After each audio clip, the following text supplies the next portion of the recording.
Hello, അനന്യാസ് ഫാമിലിയിലേക്ക് എല്ലാവർക്കും സ്വാഗതം. ഒരു ഈവനിങ് വൈകുന്നേരത്തെ ചില പണികളും കാര്യങ്ങളൊക്കെ ആട്ടോ. അപ്പോൾ ഇതാ മോളിപ്പോൾ സ്കൂളൊക്കെ വിട്ട് വരും. അച്ഛനൊക്കെ ഇപ്പോൾ ഓഫീസ് കഴിഞ്ഞ് വരാനായി. അപ്പം എന്തെങ്കിലും വൈകുന്നേരമല്ലേ വരുന്നത്, അപ്പോൾ വിശന്നിട്ട് വയ്യാന്ന് പറഞ്ഞിട്ടേക്കും വരും. അപ്പോൾ ഞാൻ മമ്പയർ പുഴുങ്ങിയിട്ട് ഇങ്ങനെ തേങ്ങ ചിരകിയിട്ടിടൂലേ, അങ്ങനെ ആക്കി വെച്ചിട്ടുണ്ട്. അപ്പോൾ തന്നെ ചപ്പാത്തിക്ക് എന്തെങ്കിലും വേണം. വൈകുന്നേരം ചപ്പാത്തി ആയതുകൊണ്ട് അതിന് ഞാൻ സവോള വാട്ടാമെന്ന് വിചാരിച്ചിട്ടോ. അപ്പോൾ അത് സവോള വാട്ടാൻ വേണ്ടിയിട്ട് നല്ല ടേസ്റ്റാണ് ചപ്പാത്തിക്കും പത്തിരിക്കും. അപ്പോൾ ഞാനിത് ഒരു 4 വെളുത്തുള്ളിയും ഒരു 2 സവോളയും ഒരു 1.5 കഷ്ണം തക്കാളി ഇട്ട് അരിഞ്ഞ് വെച്ചത്, ഒരു പച്ചമുളകും ചീഞ്ചട്ടി ഇത് അടുപ്പത്ത് വെച്ചിട്ടുണ്ട്. ഈ ചീഞ്ചട്ടീനെ നിറം കണ്ടിട്ട് എല്ലാവരും എനിക്ക് ഇതെന്താ കഴുകാറില്ലേ, വൃത്തിയില്ലേ എന്നൊക്കെ വിചാരിക്കും കേട്ടോ. അങ്ങനെയൊന്നും വിചാരിക്കരുത്. കാരണം എന്താ പറയുക, ഇത് എത്ര ഒരുതിയിട്ടും പോണില്ല. ഈ സൺഫ്ലവർ ഓയിൽ ഉപയോഗിച്ചിട്ട്, ഈ ചട്ടിയിൽ സൺഫ്ലവർ ഓയിലാണ് കൂടുതൽ, വെളിച്ചെണ്ണയേക്കാളും ഞാൻ സൺഫ്ലവർ ആണ് ഉപയോഗിക്കുന്നത്. അതുകൊണ്ട് അത് ഉപയോഗിച്ച് ഈ ചട്ടി ഇങ്ങനത്തെ ഒരു നിറമായതാണ്. അപ്പം നമുക്ക് ഇതാ അതിലേക്ക് വേണ്ട വെളിച്ചെണ്ണ ഒഴിക്കുക കേട്ടോ. ശരിക്കും ഈ ഉള്ളി വാട്ടുമ്പോൾ നല്ലോണം വെളിച്ചെണ്ണ വേണം, പക്ഷെ ഞാൻ കുറച്ചേ എടുക്കണുള്ളൂ. അപ്പോൾ ഇതാ കുറച്ച് എണ്ണ ഇട്ടിട്ടുള്ളൂ കേട്ടോ. ഇനി നമുക്ക് സവോളയും തക്കാളിയും ഒക്കെ അരിഞ്ഞ് വെച്ചില്ലേ, ഇത് ഇനി ഇതിലേക്ക് ഇട്ട് കൊടുക്കുക. ഞാൻ ഒരുമിച്ചാണ് ഇട്ട് കൊടുക്കുന്നത്.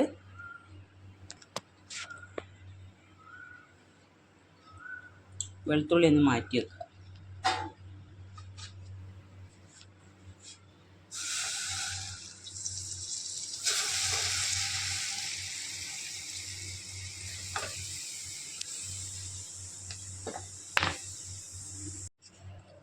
അത് നന്നായിട്ട് നമുക്ക് ഞാൻ എല്ലാം ഒരുമിച്ചിട്ട് കൊടുത്തതാണ്.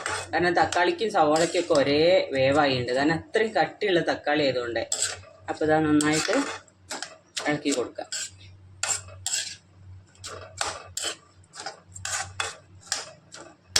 ലേശം ഉപ്പിടാം കേട്ടോ.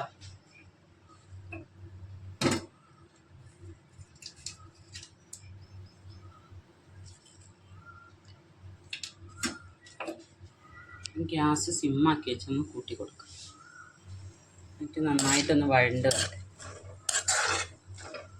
നല്ല ടേസ്റ്റ് അല്ലേ ചപ്പാത്തിക്കൊക്കെ, പത്തിരിയിലേക്കാണ് കൂടുതൽ ടേസ്റ്റ് കേട്ടോ. അപ്പം ഇതൊന്ന് അടച്ചു വയ്ക്കാം നമുക്ക്.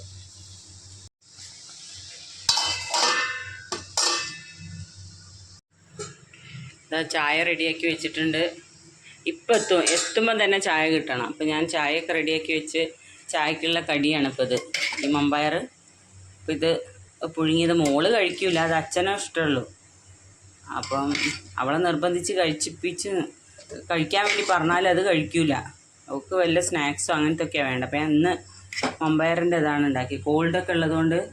അപ്പം ഞാൻ വിചാരിച്ച എണ്ണയിലുള്ളതൊന്നും ഉണ്ടാക്കേണ്ടതാണ്. അപ്പോൾ അതങ്ങനെ മമ്പയർ പുഴുങ്ങിയത്. പണ്ടൊക്കെ ഞാനൊക്കെ സ്കൂൾ വിട്ട് വരുമ്പോഴൊക്കെ അമ്മ ഉണ്ടാക്കി വെക്കുന്ന സാധനം കേട്ടോ. ഇപ്പോഴത്തെ കുട്ടികൾക്ക് ഇതൊക്കെ കൊടുത്തവർക്ക് അത് വേണ്ട. അപ്പോൾ ഇതാ സവോള നന്നായിട്ട് വഴലട്ടെ, നന്നായി വഴണ്ട് വരട്ടെ. ചപ്പാത്തിക്ക് കുഴച്ച് വെച്ചിട്ടുണ്ട്. ഇനി അതുകൊണ്ട് ഇനി ചപ്പാത്തി വേണമെന്ന് പറഞ്ഞാൽ ചപ്പാത്തി കൊടുക്കാമെന്ന് വിചാരിച്ച്, ഇതല്ല ഇത് മതിയെങ്കിൽ ഇത് മാത്രം കൊടുക്കാമെന്ന് വിചാരിച്ച്. ഒന്നും വന്ന് നോക്കും കേട്ടോ. ഈ എന്താ പറയുക, ഈ കയ്പ്പയ്ക്ക് ഇങ്ങനെ ചട്ടിയിൽ വളർത്തുന്ന കയ്പ്പയ്ക്കൊക്കെ എന്തൊക്കെ വളമാണാവോ ഇടാൻ പറ്റുക.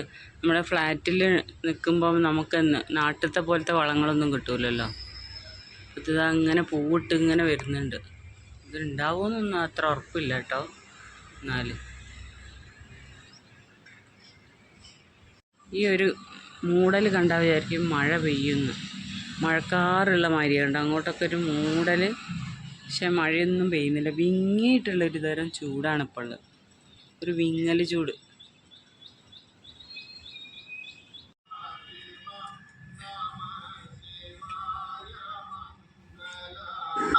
കർക്കിടക മാസമൊക്കെ ആയതുകൊണ്ട് ഞാൻ അയ്യപ്പൻ്റെ അമ്പലത്തിൽ വന്നതാട്ടോ. ഞങ്ങളെ വീടിൻ്റെ അടുത്ത് തന്നെയാണ് അയ്യപ്പൻ്റെ അമ്പലം.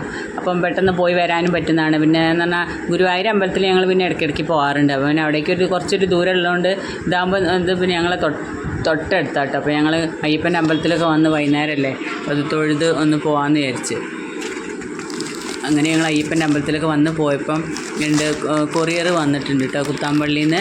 നമുക്കിവിടെ ഒരു ഓണം സെലിബ്രേഷൻ ഉണ്ട്. അപ്പോൾ എല്ലാവർക്കും കൂടെ ഡ്രസ് കോഡൊക്കെ വെച്ചതുകൊണ്ട് അപ്പോൾ എല്ലാവരും ഒരേ ഡ്രസ്സ് വേണമെന്നൊക്കെ പറഞ്ഞപ്പോൾ ഞങ്ങൾ ഫ്രണ്ട്സിൻ്റെയൊക്കെ ഡ്രസ്സ് വീട്ടിലേക്ക് ഓർഡർ ചെയ്തു കേട്ടോ. അപ്പോൾ ഞങ്ങൾ ഓർഡർ ചെയ്ത സാധനമൊക്കെ വന്നിട്ടുണ്ട്. അപ്പോൾ ഞാനൊക്കെ ഒന്ന് നോക്കിയതാണ്. ഇതാണ് ഞങ്ങളെ ഓണം സെലിബ്രേഷൻ്റെ ഡ്രസ് കോഡ്. അപ്പോൾ ഇതാ ഇത്രയൊക്കെ ഉള്ളൂ ചെറിയ വീഡിയോ. എല്ലാവർക്കും ഇഷ്ടപ്പെട്ടാൽ ലൈക്കും കമൻറ്റും ഷെയറൊക്കെ തന്ന് സപ്പോർട്ട് ചെയ്യണേ. താങ്ക്